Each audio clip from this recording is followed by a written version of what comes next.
도널드 트럼프 미 대통령 당선인이 이란의 핵무기 개발을 막기 위해서 예방적 차원의 군사적 행동을 고려하고 있는 것으로 알려졌습니다. 트럼프 팀의 이런 계획은 경제적 압박을 포함한 외교와 제재만으로는 이란의 핵 개발을 막을 수 없다는 판단하에 강공책을 펼치는 것이어서 관심을 모으고 있습니다. 화이트타임스가 이 문제를 짚어봤습니다. 지금 시작합니다.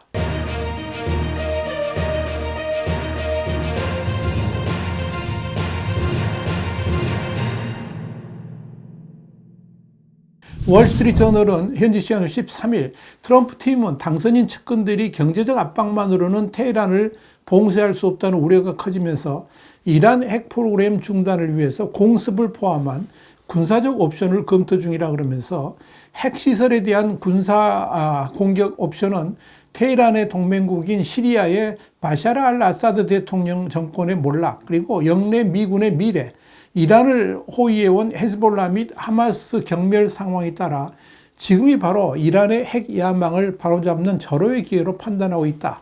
이렇게 보도했습니다. 월전을 이어서 최근 사태들로 인해서 이란의 지역적 입지가 약화되고 최근 테헤란의 핵 개발 야망까지 폭로되면서 이란에 대한 군사행동 가능성이 급물살을 타고 있다. 그러면서 물론 아직까지 구체화된 건 아니다 라고 전했습니다. 이와 관련해서 트럼프 당선인은 최근 베냐민 네타냐후 이스라엘 총리하고 통화에서 자신의 임기 중에 이란의 핵 개발이 마무리될 수도 있다는 점을 극히 우려하고 있다 그러면서 우리는 이란이 그런 행동을 할 수 없도록 하는 방안을 찾고 있다. 이렇게 밝힌 바 있습니다. 월전은 이와 관련해서 이란의 핵시설에 대한 공격은 미국과 이란이 정면 충돌할 가능성이 있기 때문에 트럼프 당선인은 이란 핵시설을 공격한다 해도 미군을 투입하는 전쟁으로 확대되는 것을 원치 않는다라고 전했습니다. 이란은 고농축 우라늄만으로도 핵폭탄 4개를 만들 수 있는 양을 보유하고 있으며 비핵무기 국가 중 유일하게 60%의 무기급 핵 분열성 물질을 생산하고 있는 국가입니다. 따라서 비축된 우라늄을 무기급 핵연료로 전하는 데는 단 며칠이면 충분합니다. 이와 관련해서 미국 관리들은 최근 이란이 핵무기를 완성하더라도 실전 배치하는 데는 몇 달이 걸릴 수도 있다라고 말한 바 있습니다. 상황이 이렇기 때문에 트럼프 당선인 팀은 이란 정권에 대한 최대 압박 2.0 전략을 구상하고 있고 이는 엄격한 경제 제재를 중심으로 한 일기 접근법의 속편이라고 이 계획에 정토한 사람들은 말을 했습니다. 이번에 당선인과 그의 보좌관들은 반테헤란 캠페인의 핵심이 될 수 있는 군사적 조치를 구체하고 있지만 여전히 더 엄격한 재정적 처벌과 병행하고 있습니다.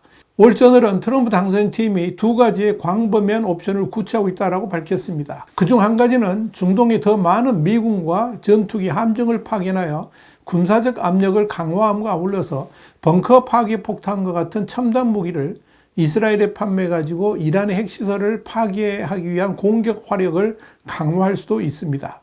이런 군사적 위협을 이란 경제를 마비시키는 미국의 제재와 결합시키면 테헤란은 외교적으로 위기를 애기라는 것 외에는 다른 선택의 여지가 없다고 보고 있습니다. 두 번째 방법으로는 미국이 부과한 제재와 함께 군사력 위협을 사용하여 테헤란이 외교적 해결책을 받아들이도록 유도하는 것입니다. 이는 트럼프 대통령이 첫 임기 때 북한에 사용한 전략이지만 결국 외교는 실패로 돌아간 바 있습니다. 이 두 방안 중에서 3차 세계대전을 피하고 테헤란이 스스로 외교적 협상 카드를 들고 나오는 수밖에 없도록 압박하겠다고 말했던 이 트럼프 당선인이 어떤 선택을 할지는 분명하지 않습니다. 트럼프는 그동안에 중동에서 대규모 확전을 피하고 싶다라고 말해왔지만 12일의 언론 인터뷰에서는 이란이 그러니까 트럼프를 암살하려 했기 때문에 어떤 일이든 일어날 수 있다 그러면서 미국이 이란과 전쟁할 가능성도 있다 이렇게 말한 바 있습니다. 이 시점에서 우리가 눈여겨볼 것은 이스라엘의 움직임입니다. 지난 11월 베냐민 네타냐후 총리는 트럼프 당선인과 3차례 통화를 가진 후에 트럼프 당선인과 이란의 모든 요소와 그로 인한 위험에 대해서 의견을 조율하고 있다 이렇게 말한 바 있습니다. 이란의 핵시설에 대한 선제 타격은 이미 지난 임기 말에도 깊이 검토된 바 있습니다. 그런 전례가 있기 때문에 두 번째 임기를 시작하는 트럼프 당선인의 입장에서는 이란에 대한 군사 옵션 문제를 더 간단하게 결정할 가능성도 충분히 있습니다. 월저널은 이와 관련해서 이미 이란에 대한 군사 옵션을 지지하는 참모들은 나탄즈, 포도, 이스파한과 같은 이란 핵시설에 대한 이스라엘의 공격을 지원하고 심지어 미국이 합동작전에 참여할 수도 있다라고 주장을 하지만 많은 전현직 이스라엘 관리들은 이스라엘이 이란의 핵시설에 대한 단독 공격이 얼마나 성공할 수 있을지에 대한 불확실성이 크며 그중 일부는 지하 깊숙이 묻혀 있다라고 말합니다. 당연히 이란 핵시설에 대한 공격은 미국과 이스라엘의 합동작전으로 진행되어야 한다는 것을 강조하고 있는 것입니다. 분명한 것은 트럼프 2기의 참모진들이 취임 한 달 동안 내에 이런 핵시설에 대한 공격으로 더 이상 이란이 머리를 치켜들 수 없도록 만들어야 한다고 주장하고 있다는 것입니다. 한마디로 이란의 힘이 완전히 빠져 있는 지금이 이란 핵시설을 제거하는 데 적기라는 겁니다. 그러나 이런 군사행동은 그동안 미국의 전통적인 외교정책, 그러니까 협상을 통한 문제 해결 방식을 완전히 깨버린다는 점에서 신중해야 된다 하는 주장도 나옵니다. 이렇게 이란 핵시설에 대한 선제 공격 관련 논의가 분명한 기류로 정리되지 않자 이스라엘이 강공카드를 들고 나올 가능성이 높아져서 눈길을 모읍니다. 사실 이스라엘은 수년 동안 이란의 핵시설을 공격하려고 했지만 미국의 만류로 뜻을 이루지를 못했습니다. 그런데 트럼프 당선인부터 이란 핵시설에 대한 강한 거부감을 가지고 있고 측근들까지도 이에 동조하는 기류를 보이자 이스라엘도 강경한 쪽으로 방향을 틀고 있는 것으로 보입니다. 여기에 대해서 트럼프 1기 국무부에서 이란 정책을 담당했던 가브리엘 노르냐는 이스라엘이 자국의 이익에 부합하는 군사행동을 취하는 것에 대해서 강력한 지지가 있다 그러면서 이란은 이스라엘이 군사행동을 한다고 해도 이에 대응할 방법은 별로 많지 않다라고 진단했습니다. 상황이 이렇게 흐르다 보니까 이스라엘도 시리아 아사드 정권 몰락 등으로 이란이 고립됨에 따라서 이란 핵시설을 타격할 기회가 생겼다고 보고 본격적인 검토에 들어간 것으로 판단됩니다.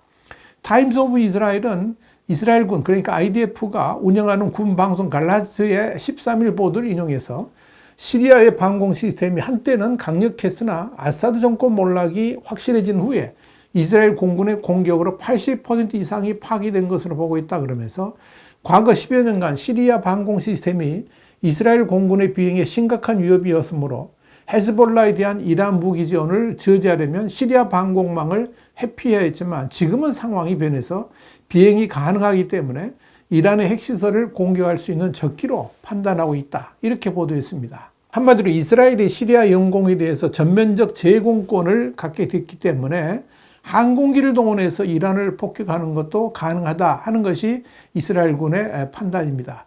이와 관련해서 타임스 오브 이스라엘은 이스라엘군 등 국방기구들과 정보기관들은 이란을 어떻게 상대할지에 대해서 이스라엘 정부 수뇌부에 제시할 선택지를 마련하는 작업을 진행 중이라 그러면서 이스라엘군은 이란이 고립된 지금이 이란 핵시설을 타격할 기회라고 보고 대비태세를 갖추고 공격 준비를 하고 있다고 전했습니다. 타임스 오브 이스라엘은 이어서 이스라엘군은 이란이 레바논에서 대리 세력 역할을 해온 친이란 민병대 헤즈볼라가 약화되고 시리아에서 독재자 바샤르 알 아사드가 몰락하면서 고립이 심화됐다고 판단하고 있다. 이렇게 밝혔습니다. 사실상 이란 핵시설에 대한 공격 자제를 촉구했던 조 바이든 행정부와는 다르게 트럼프 당선인은 그와는 정반대 성향을 보이고 있어서 이번 기회에 이스라엘의 수건 사업 중 하나인 이란 핵시설 제거에 나서겠다는 분명한 뜻을 밝히고 있고 또 실제 행동으로 들어갈 준비를 하면서 트럼프 팀과 조율하고 있다. 이렇게 보면 될 겁니다. 미국과 이스라엘에서 이란 핵시설에 대한 공습적으로 가닥을 잡자 이란은 긴급하게 협상 여지를 만들어 보려고 애를 쓰고 있습니다. 이란의 새 대통령인 마수드 페제시키안은 트럼프 당선인 측과 고위급 협상을 열 수 있기를 기대하고 있습니다. 이란의 전력 담당 부통령인 자바드 자리프는 지난주 외교 전문지 포린 어페어스에 미국과의 긴장을 관리할 준비가 되어 있다 그러면서 핵 협상과 관련해서 동등한 입장에서 협상을 희망하며 잠재적으로는 그 이상을 희망한다. 이렇게 썼습니다. 여기에 대해서 월스트저널은 그러나 외교적 접근 방식에는 함정이 있다 그러면서 이란 관리들은 미국의 강한 압박이 있다면 핵 프로그램을 축소하기 위한 일방적 조치를 취하지는 않을 것이라고 버티고 있다. 이렇게 밝혔습니다. 월전에 이어서 그렇다고 미국이 그저 외교적 수단에만 머물러 있을 수 없는 것은 이란의 핵무기 완성 시점이 그리 멀지 않았다고 판단하기 때문이라 그러면서 이란이 미국의 압박이 강해지면 핵 확산 금지 조약에서 탈퇴할 수 있다고 위협해 왔기 때문에 미국은 이를 좌시할 수 없으며 이란을 그대로 두다가는 북한처럼 될 수도 있다는 점에서 분명한 행동을 취할 것으로 보인다. 이렇게 설명을 했습니다.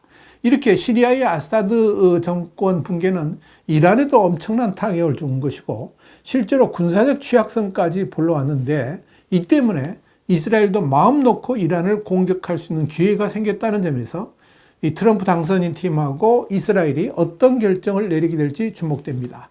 와이타임스 국제정세 분석의 최욱이었습니다. 감사합니다.